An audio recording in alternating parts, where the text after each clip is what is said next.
మళ్ళీ చీకటి రోజులు, మూతికి ముద్ద నడుముకు చీపురు కట్టుకొని మళ్ళీ వంగి వంగి పశువుల కన్నా ఘోరంగా బతికే పరిస్థితులు వస్తాయి. అందుకొరకే మనం గ్రామీణ ప్రాంతాల్లో మరి కఠోరమైన సైనికులుగా మారి, భారత రాష్ట్ర సమితి సైనికులుగా మారి ఎక్కడంటే అక్కడ, ఎక్కడ వీలైతే అక్కడ పోయి మన రాజ్యాంగం ప్రమాదంలో ఉన్నది, మన రాష్ట్రం పోరాడి తెచ్చుకున్న తెలంగాణ రాష్ట్రం ప్రమాదంలో పడ్డది. బడేబాయ్ నరేంద్ర మోడీ గారు, చోటేబాయ్ రేవంత్ రెడ్డి గారు వీళ్ళిద్దరు కూడా ఒకటే తానులో ముక్కలే. అందుకొరకే వీళ్ళిద్దరి నుండి కూడా తెలంగాణ తల్లిని మళ్ళీ కాపాడవలసిన చారిత్రాత్మక బాధ్యత మన మీద ఉన్నదని ప్రతి ఒక్క కార్యకర్త కూడా ఒక సిపాయిలాగా మారి గ్రామీణ ప్రాంతాల్లో చెప్పాల్సిన అవసరం ఉన్నది. మిత్రులారా, ఆనాడు కాంశీరామ్ గారు ఏమన్నారు? మనం ఆయుధాలు పట్టాల్సిన అవసరం లేదు, ఒక సామాజిక మార్పు కోసం ఆయుధాలు పట్టాల్సిన అవసరం లేదు. బాబాసాహెబ్ అంబేద్కర్ గారు తన రాజ్యాంగం ద్వారా మనకు ఓటు హక్కు అనే ఆయుధం ఇచ్చిండు. మిత్రులారా, ఒక్కసారి గుర్తుపెట్టుకోండి, ఓటు హక్కు అనే ఆయుధం ఇచ్చి ఆ ఓటు హక్కు ద్వారానే మన జీవితాలు మార్చుకోమన్నారు. ఈరోజు మనందరి ముందు కూడా ఒక చక్కటి ఎగ్జాంపుల్ ఉన్నది. మలిదశ తెలంగాణ ఉద్యమంలో పెద్దలు గౌరవనీయులు కేసీఆర్ గారు ఎక్కడ కూడా హింసను ప్రేరేపించలేదు. మీరు కావాలంటే చూడండి. మొదటి దశ తెలంగాణ ఉద్యమంలో 369 మంది రకరకాల హింసాత్మక సంఘటనలు చనిపోతే, ఇక్కడ కేసీఆర్ గారు ఏం చేసిండ్రో మనం ఎలక్షన్లనే పోరాట రూపంగా వాడుకొని, ఓట్లనే ఆయుధాలుగా వాడుకొని తెలంగాణ తెచ్చుకుందాం అన్నాడు. అందుకొరకే తెలంగాణ శాంతియుతంగా వచ్చింది. మిత్రులారా, ఒక్కసారి ఆలోచించండి.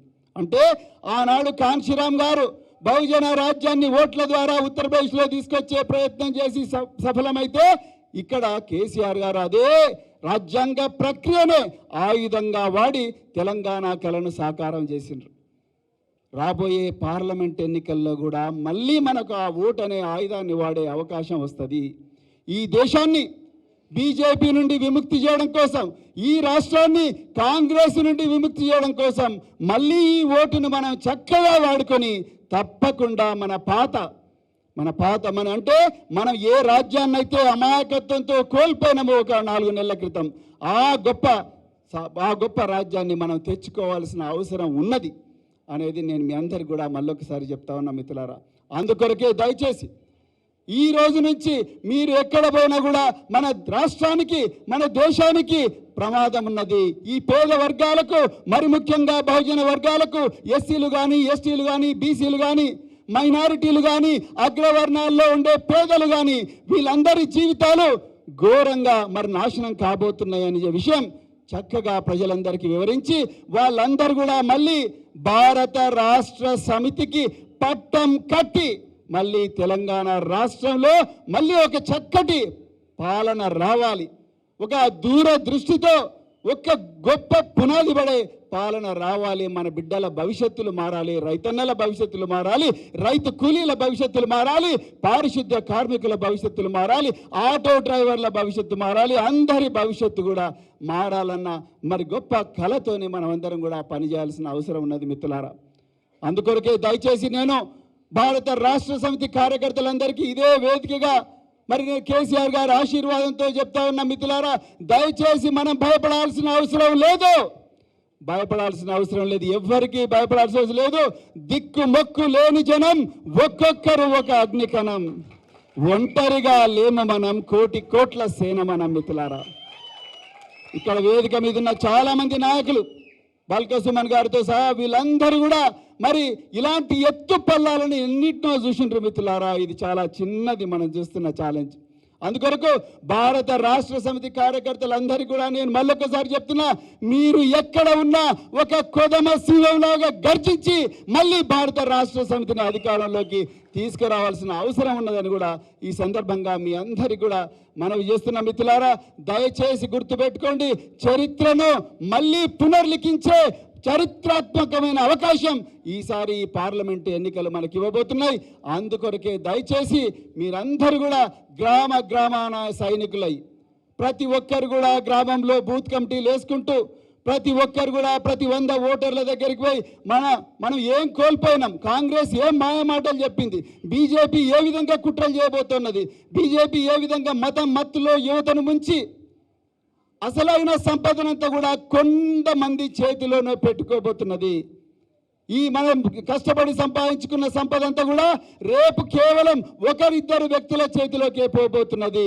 ఆ విషయాన్ని పూసగుచ్చినట్టుగా వివరించి మనం మళ్ళీ మన రాజ్యం తెచ్చుకోవాల్సిన అవసరం ఉన్నది. భారత రాష్ట్ర సమితి వాళ్ళందరికీ కూడా మరి కార్యకర్తలందరికీ ధైర్యం నింపి మన అభ్యర్థులందరినీ కూడా భారీ మెజారిటీతో గెలిపించాల్సిన అవసరం ఉన్నది మిత్రులారా. మరి గెలిపిద్దామా వద్దా? ఒక్కసారి అందరు 2 చేతులు ఎత్తి చెప్పండి మిత్రులారా. గెలిపిద్దామా వద్దా? తప్పకుండా గెలిపించాలి మిత్రులారా. దయచేసి గుర్తుపెట్టుకోండి, ఇది చాలా చాలా ముఖ్యమైన విషయం. ఈ స్ఫూర్తితోనే మనం ఈ తెలంగాణ భవన్ నుంచి పోవాలి. మళ్ళొకసారి చెప్తున్నా, మరి నలుమూలల నుంచి ఇక్కడికి వచ్చిన మీ అందరికీ కూడా హృదయపూర్వక పాదాభివందనాలు చెప్తూ, అదేవిధంగా నన్ను నమ్మి నాగర్ కర్నూల్ పార్లమెంటు నియోజకవర్గానికి మరి నన్ను అభ్యర్థిగా ఎంపిక చేసిన పెద్దలు గౌరవనీయులు కేసీఆర్ గారికి హృదయపూర్వక ధన్యవాదాలు తెలుపుతా ఉన్నా. మిత్రులారా, నేను మళ్ళీ చెప్తున్నా, నేను రాజకీయాల్లోకి వచ్చింది నా కోసం కాదు. నేను పోలీసు ఉద్యోగంలో చేరింది నా కోసం కాదు. నేను పోలీసు ఉద్యోగం నుండి గురుకుల పాఠశాలలోకి వచ్చింది నా కోసం కాదు. నేను గురుకుల పాఠశాలలో ఉద్యోగాన్ని వదిలేసి రాజకీయాల్లోకి వచ్చింది నా కోసం కాదు మిత్రులారా. నేను బహుజన్ సమాజ్ పార్టీని వదిలేసి భారత రాష్ట్ర సమితిలో చేరింది కూడా నా కోసం కాదు. ఒక హోదా కోసం కాదు, ఒక బంగళా కోసం కాదు, ఒక ఎర్రబుగ్గ కారు కోసం కాదు, లక్షల జీతం కోసం కాదు, ఒక హోదా కోసం కాదు, ఒక అంతస్తు కోసం కాదు. మిత్రులారా, నాకున్న ఈ అదృష్టాన్ని లేని లక్షలాది మంది, కోట్లాది మంది బిడ్డలు నాకన్నా గొప్పగా ఉండాలి అన్న ఒక కలను నిజం చేయడానికి వచ్చిన మిత్రులారా. ఆ కలను నిజం చేయడానికి మాత్రమే ఇక్కడికి వచ్చిన. ఇప్పటికి కూడా అదే ఎజెండానే, డప్పులు కొట్టిన చేతులతోనే తెలంగాణ బిడ్డలు డాలర్లు సంపాదించాలి మిత్రులారా. చెప్పులు గుట్టిన చేతులతోనే చరిత్ర తిరగరాయాలి. కళ్ళు గీత కార్మికుల బిడ్డలు కంప్యూటర్ ఇంజనీర్లు కావాలి మిత్రులారా.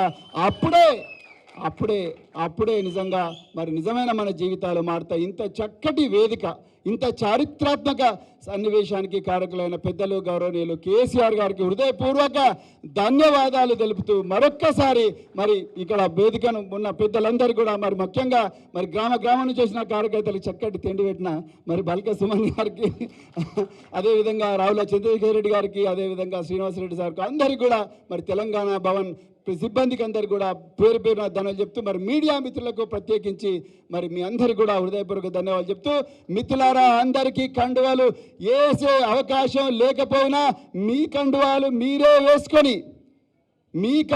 మీరే వేసుకొని సుశిక్షితులైన సైనికుల్లాగా, భారత రాష్ట్ర సమితి సైనికుల్లాగా గ్రామాన పోయి ప్రజాస్వామ్యబద్ధంగా, రాజ్యాంగబద్ధంగా పెను విప్లవం సృష్టించాలని చెప్పి కోరుకుంటూ మరొక్కసారి జై భీమ్, జై ఫూలే, జై కొమరం భీమ్, జై షేక్ బందగి, జై కేసీఆర్, జై తెలంగాణ, జై భారత్. థ్యాంక్ యూ మిత్రులారా. ఒక్క నిమిషం ప్లీజ్ ఆగండి. ఇప్పుడు పెద్దలు గౌరవనీయులు మాజీ పార్లమెంట్ సభ్యులు